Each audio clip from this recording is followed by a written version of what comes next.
যখন এই বুড়িমা ওই কাঁথাখানা ব্রাহ্মণকে দিয়েছে, ব্রাহ্মণ যখন শুয়েছিল, ভোর হতে দেখে ওই বুড়িমা যে ব্রাহ্মণও নেই আর সেরা কাঁথাটাখানাও নেই, তার গায়ে একটা শাল জড়ানো।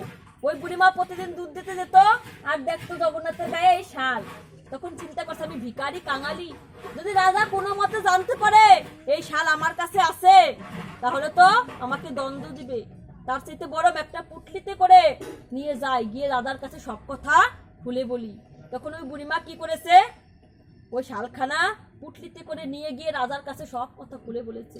বলছে, মহারাজ আমাকে দণ্ড দিবেন না, এরকম ঘটনা হয়েছে। তখন ওই পূজারি কি করেছে, পূজারি পাশেই ছিল। মহারাজ বলছে যে, পূজারি তুমি যখন জগন্নাথকে শয়ন দিয়েছিলে তার গায়ে কি শাল ছিল? বলছে, হ্যাঁ প্রভু, জগন্নাথকে যখন শয়ন করিয়েছিলাম তখন তার গায়ে শাল জড়ানো ছিল। তুমি এখন একটু দেখে আসো না জগন্নাথের গায়ে শালখানা আছে কিনা। গিয়ে দেখে জগন্নাথের গায়ে কোনো শাল নাই।